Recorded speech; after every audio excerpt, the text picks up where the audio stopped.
ake sibuyele nje emuva siye lapha na ku 2020 la khona ingoma yami ejele eyayi nethuba futhi lokuthi ihlukanise unyaka ayagcina futhi uhlukanisile unyaka.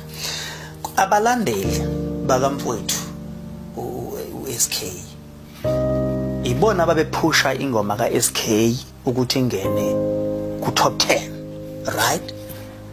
Uma bephusha ukuthi ingene ku top 10 akakaze besho ukuthi kufanele kube ukhuzana ohlukanisa unyaka u2020, kodwa babephusha umculi wabo ukuthi angene ku top 10 ngengoma bona ababeyihlonzile ababefisa ukuthi angene ngaku top 10.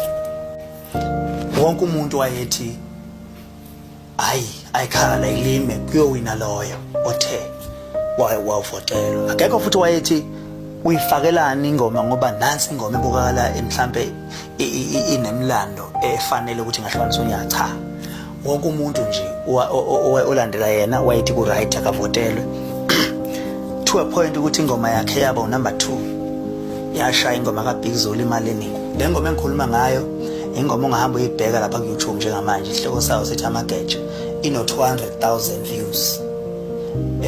Le ngoma engikhuluma ngayo kodwa yakwazi ukushaya ingoma kaBig Zulu. Ingoma Big Zulu iyayina more than 5 million, yayithi imali eningi, 5 million views, idlala kona wonke ama radio stations, ilida kona wonke ama charts, kodwa yayishaya yayihlula. Ngifuna lento le uze nayo size nje kahle ngosiko singayiki phezulu. Kwaqhabisa igama ke lalithi ke mina ngiyazivotela, of which yayisho ukuthini le nto indirect, kusho babesho ukuthi unumber 2 yiwona owafanele kuwine, kusho ukuthi unumber 2 yiwona onabalandeli abaningi. Unumber 2 kahle kahle ngokwabo iyona ngoma okwakufanele wine.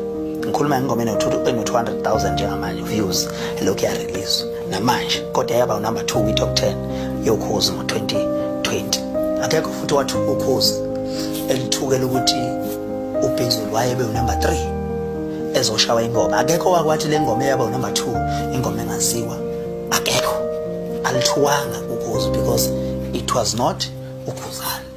Uma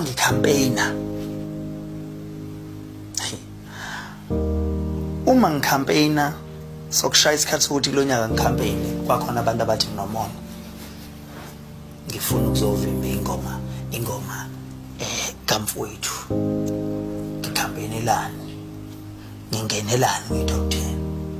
Nokutheke uma usohlukene unyaka sengohlukanisile unyaka kwakhona inkulumo futhi eqhamukayo esayidini labalandeli bakambangi sokuthukwa mina, sokuthukwa ukhozi okungenzakalanga ngo2020. That is not fair. Uma sizokhuluma iqiniso abekho fair ngoba abalandeli bamaze belithuka ukhozi akaze bethuke umuntu bathi nje ayikhale. Uma uthi uyabheka umfowethu ube nenhlanhla ukuthi anominate nakwezinye iziteshi la khona ongelona ukhozi, la khona futhi angekho khona ukhuzana lo abathi uyazivotela. But uma uthi uyabheka kuzona zonke iziteshi abekuzona akakaza zawina. Okay, azithukwa lezi iziteshi, akekho futhi umculo othukwayo kulezi ezinye iziteshi. Bayabona yini ukuthi banenzondo